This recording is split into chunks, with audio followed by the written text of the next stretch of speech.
Hey, yo, Fro Wrestling Podcast listeners, help us out and click subscribe to show your support. While you're at it, if you're listening through YouTube, make sure you enable notifications so you get told every time we have a new episode go up on the Fro Wrestling Podcast. While you're at it, if you are sick and tired of spending $60 to $100 for the latest and greatest wrestling video game, stop immediately. Go to Wrestler Unstoppable, available exclusively through Facebook, where you get to create your wrestler, sign contracts, get involved in storylines, headline pay-per-views, even build your own corporation, all included in Wrestler Unstoppable, available now to all Facebook users, totally free. If you want to become a member of the Fro Wrestling Podcast family, you want your name in the shout-outs like our buddies Mike in Lansdale, Harold in St. Louis, then check out our Patreon page at patreon.com/Fro Wrestling Podcast. And make sure don't forget, we have loyalty rewards. $15 a month contributors get to co-host an episode of Going Live with myself on one of our live shows.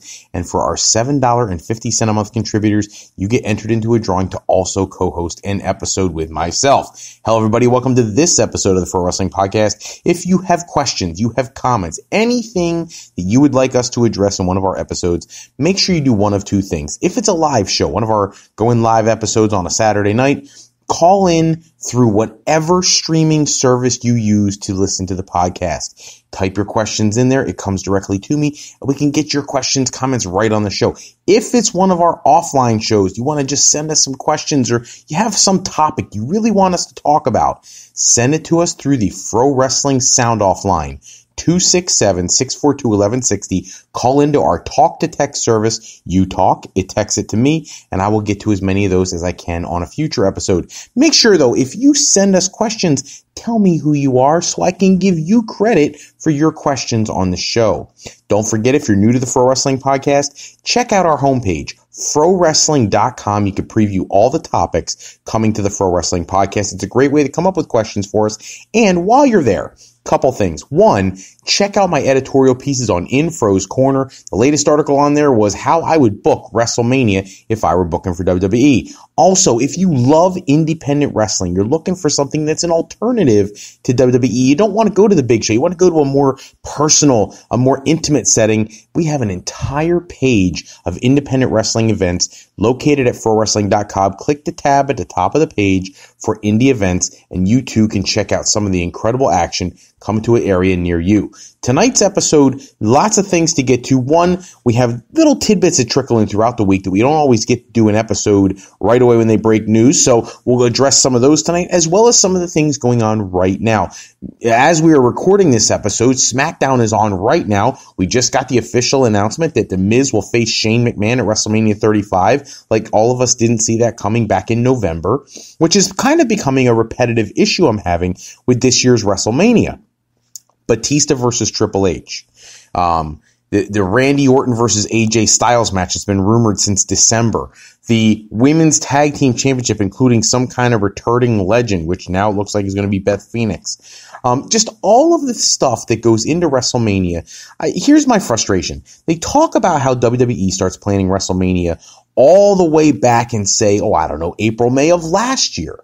You have an entire calendar year to come up with some incredible storylines, things you want to show the world, and you come up with stuff so far in advance. We all hear about it on the internet, and by the time it gets made official, if I'm being completely honest, there's just no sizzle left. It's not exciting anymore.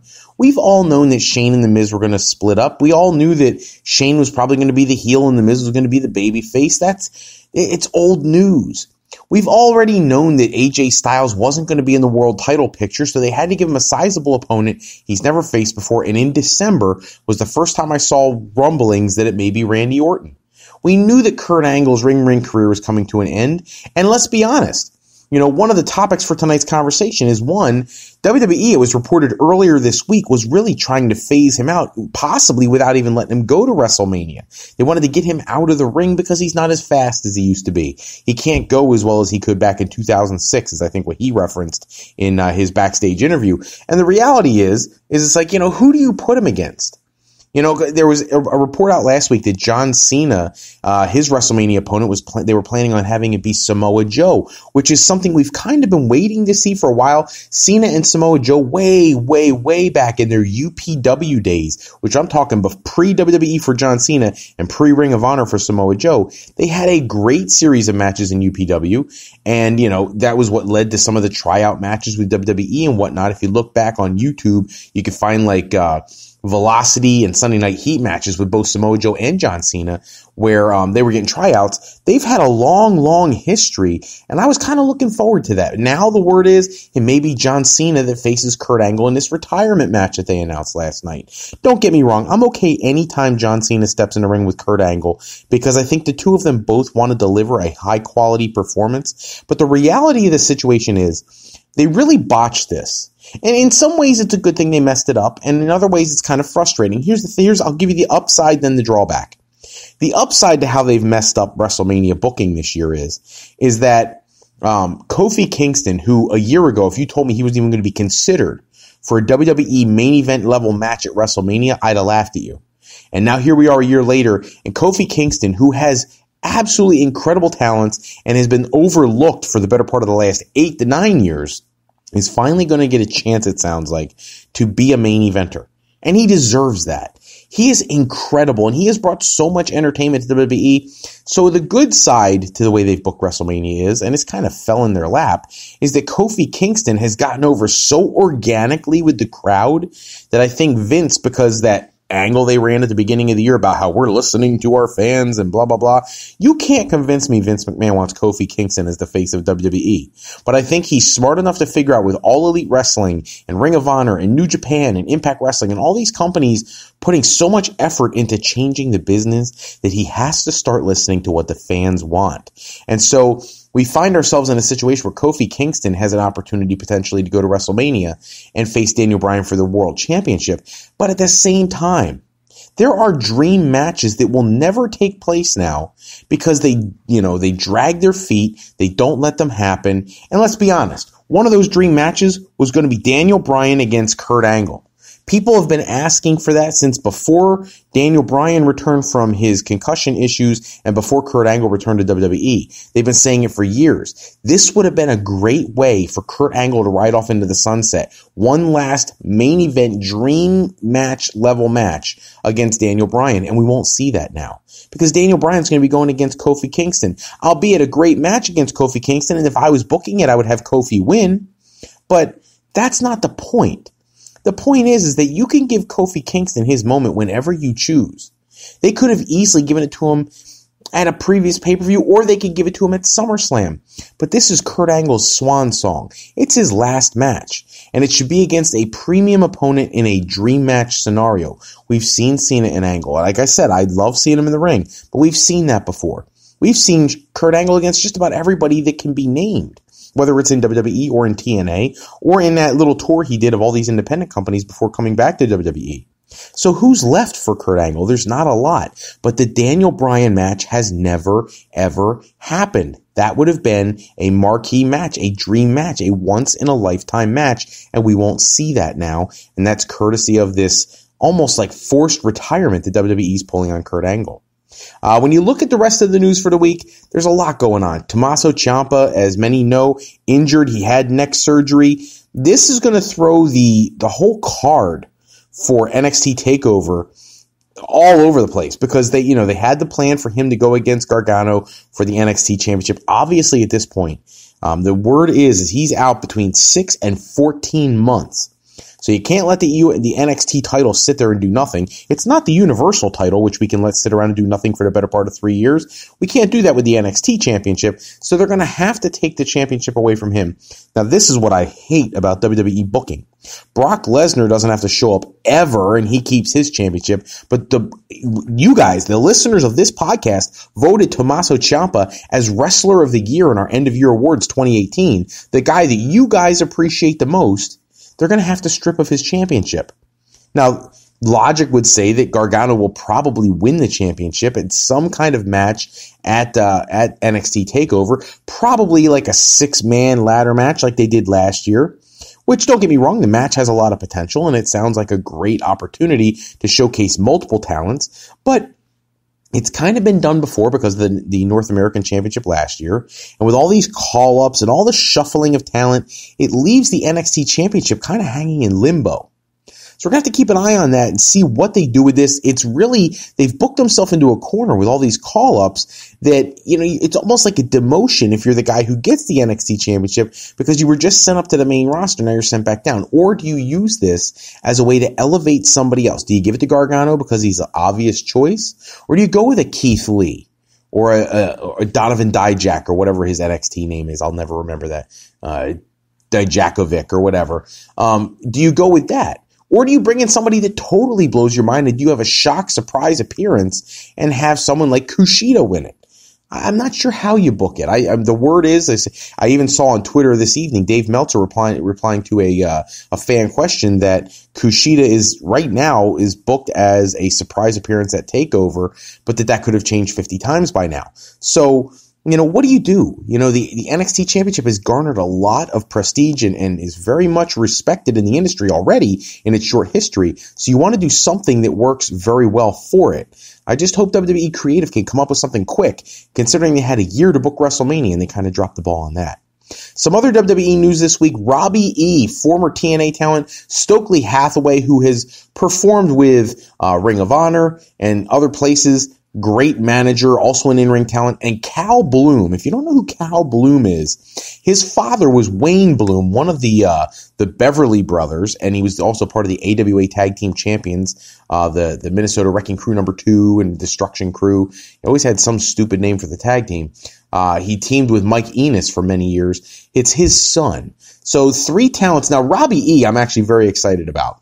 I've thought that he should have been signed somewhere for quite a while. His former tag team partner should also be signed somewhere instead of doing, Netflix or Amazon Prime movies. He should be in the ring, Mr. Pectacular, but we'll have to wait and see if he ever signs anywhere.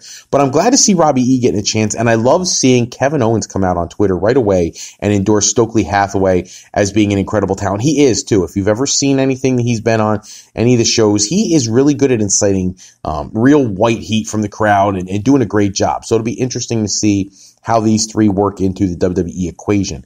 Cal Bloom has actually no in-ring experience pretty much at all. He's an athlete, but he hasn't been a wrestler. So, they're going to have to work with him. He'll probably take a little longer to develop. But he comes from good stock. Hopefully that'll lead to a productive career. AJ Styles in the news last week, coming off the announcement that, the Good brothers, Anderson and Gallows, are contemplating leaving WWE, which, by the way, Carl Anderson responded saying it was a quote from his son, not to believe everything you hear, may not be true. We'll have to wait and see. Coming off the news that they were expecting to not renew their contracts despite being offered multi-million-dollar deals last week, AJ Styles' contract update, that the word is that he is going to lock himself into another multi-year deal with WWE because he likes the security, he likes the schedule that they will give him, and the opportunity to wrestle in some of the biggest stages in the world while he gets towards the end of his career. Let's face it, AJ's not old by any stretch, but in wrestling terms, in the style of match that he puts on, it's going to get to a point where he's going to have to, wind things down a little bit. And I think he, being the big family man that he is, I think he would like to leave sooner rather than later from the industry and still be able to do it under his own terms and still be able to function. Like, a lot of these wrestlers stay way too long and then they can't function when they get done wrestling. I don't think that's what AJ Styles wants. So it sounds like he is going to negotiate a contract with WWE. All Elite Wrestling, they put out a statement that it was never really a consideration of theirs because they never expected him to leave WWE. The Good Brothers, we'll have to wait and see. I've always been a fan of reuniting the club with Finn Balor and doing something really powerful with the foursome, and WWE just keeps dropping the ball with Anderson and Gallows. I mean, if you've watched their matches in New Japan, they are incredible. WWE has never given them the opportunity to really shine. Carl Anderson could easily be a singles star any day of the week. So we'll have to keep our eyes on that situation. Their contracts run out in September. AJ Styles in April, but it sounds like he's going to re-sign. Harlem Heat, speaking of tag teams, being inducted into the WWE Hall of Fame. I've been seeing that the conversation online on Twitter between Stevie Ray, Booker T's brother and member of Harlem Heat, and Dave Meltzer has been ridiculous. Dave Meltzer does not think Harlem Heat is a Hall of Fame tag team. How can you say that? Like, let's be honest. We're talking about a Hall of Fame, and you guys have heard me complain before. A Hall of Fame that includes Coco Beware and Hillbilly Jim, but you don't want to include Harlem Heat. A tag team that won 10 WCW World Tag Team Championships. 10. Not 1, not 5, not 7, 10.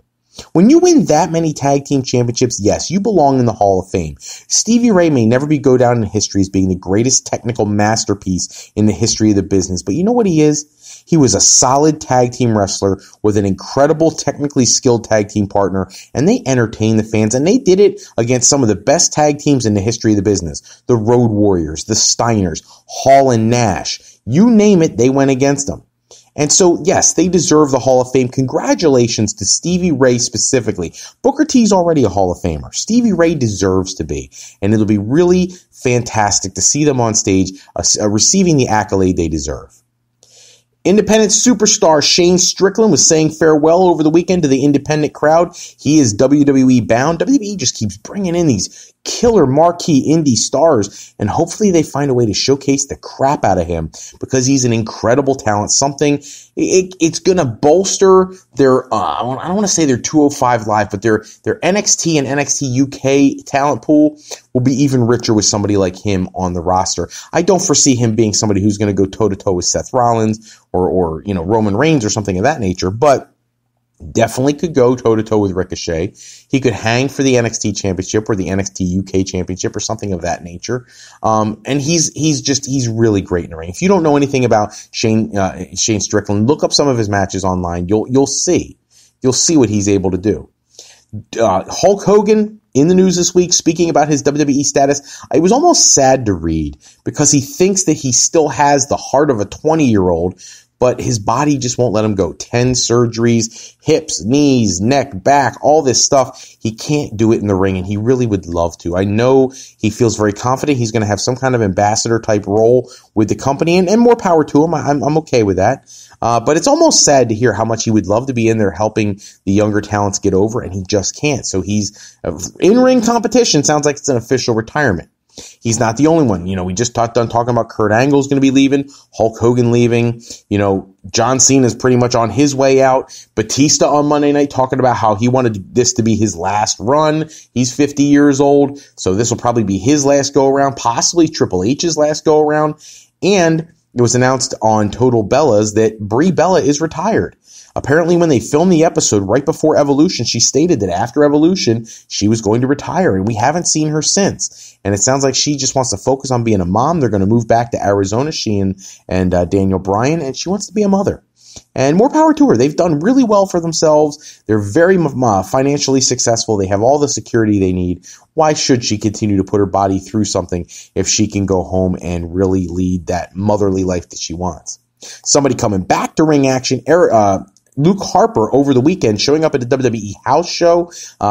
It's great to see him in the ring. I don't know what WWE creative is going to do with him. It's like the Wyatt family's been done to death, but it feels like you can always go back to that or the Bludgeon Brothers or make him another informant or bodyguard for Daniel Bryan or something, but you got to do something with the guy. He is ridiculously talented, could easily be a single star, but he's got such a stigma on his character because of the time with the Wyatt family and the Bludgeon Brothers. So what do you really do with him? I don't really know what to do. He defeated Mojo Rawley at the house show. I suppose that means he's a babyface, I guess, but Mojo Rawley's on Raw. He was on SmackDown. I don't really know where this leaves things, so we'll have to keep our eye on it, see where they do with him.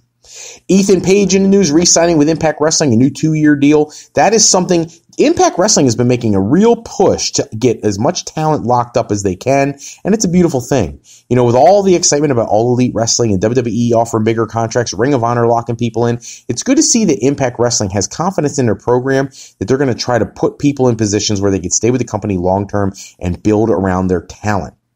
Former WWE talent Enzo Amore, being a fool again. Last week we announced the passing of King Kong Bundy. It was in the news that Amore confused him with George the Animal Steel. That's just ridiculous. This week in the news again, talking about how he had like no relationship with Vince McMahon, but Vince must have loved him because he gave him so much mic time for a year while he was on television. Then he was trashing Simon Gotch, giving him attitude about the spot where he gave him the concussion in their tag team match in 2016.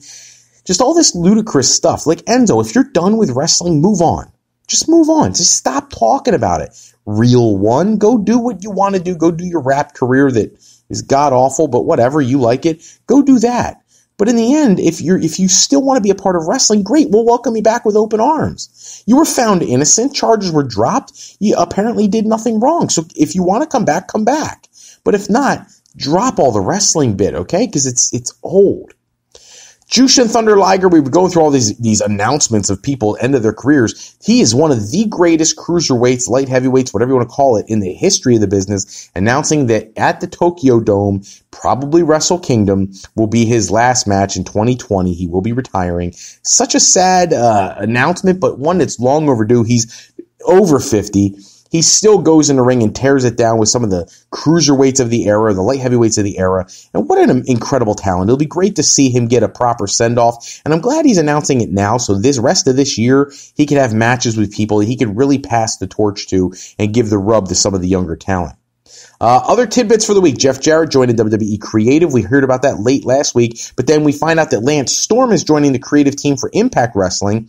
Jarrett brings so much experience to WWE. It'll be curious to see how they use that. He was working as a road agent, and now he's going to move into the creative process. Hopefully he can get some real great thoughts and ideas on paper so we can start getting some stuff booked that makes sense. Lance Storm, on the flip side, working with Impact Wrestling, Scott D'Amore, and some of the other talents that are there running the company, he's good friends with, and it's a temporary basis for now that could potentially turn into something more permanent. And good for him. I'm glad to see Lance Storm involved in anything. He is incredible. He's got such a great mind for the business, and I always thought his character was so underappreciated.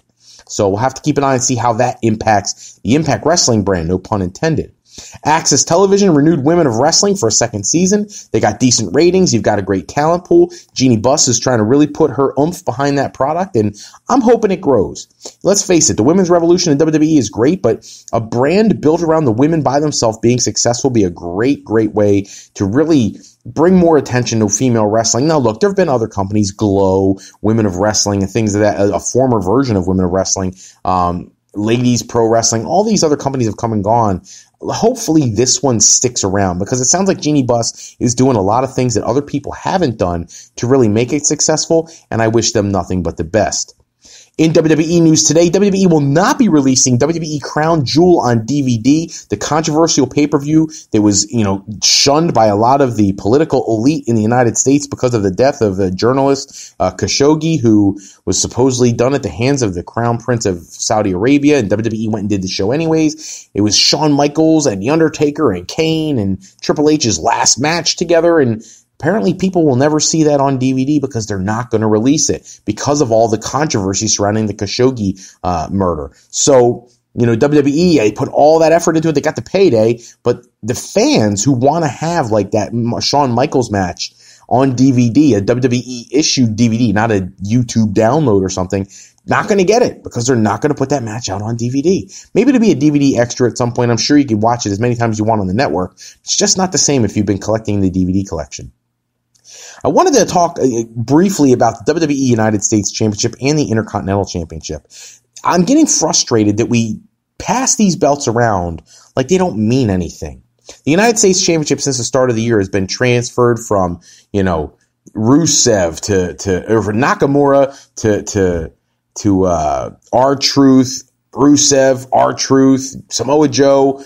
It's too much back and forth ping pong ball with the championship. Intercontinental Championship going to Bobby Lashley, then to Finn Balor, back to Bobby Lashley. Like, WWE needs to understand these championships originally were designed to elevate a star who is not yet the world champion, or in this case, Universal Championship caliber, but that someday would be.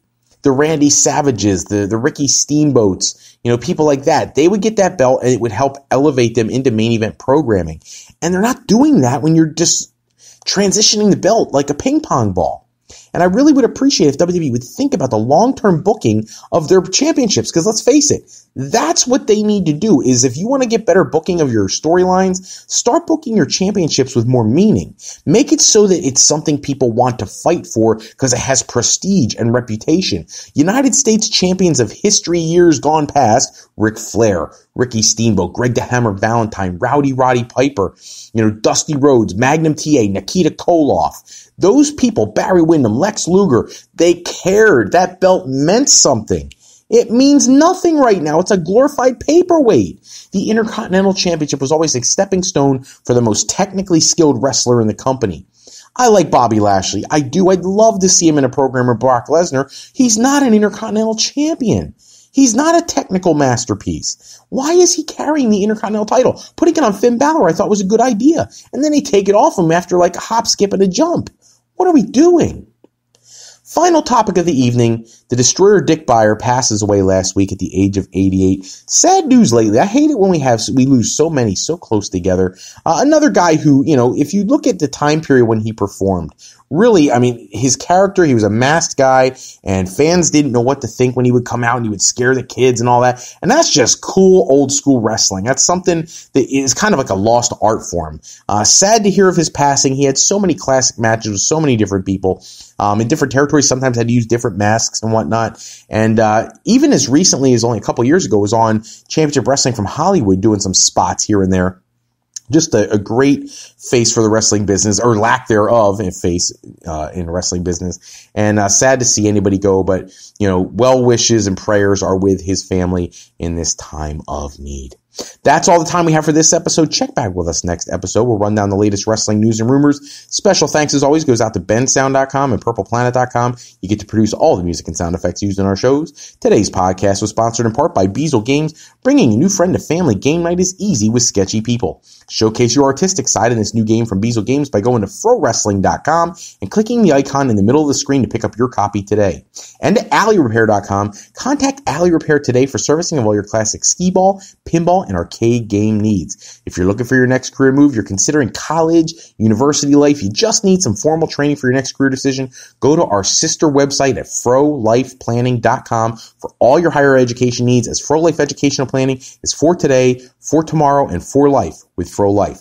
I'm Fred Froelich, better known as Mr. Fro. I want to thank you for taking a few moments with us today. If you're looking for more wrestling news and rumors, make sure you check out our friendly neighborhood sports site at www.tsj101sports.com. That's the Sports Junkies 101. They have all the articles you need on a variety of sports, including professional wrestling. Check out my blog, In Fro's Corner. Don't forget the indie events tab on frowrestling.com. And until next time, take care, everybody, and have a great night.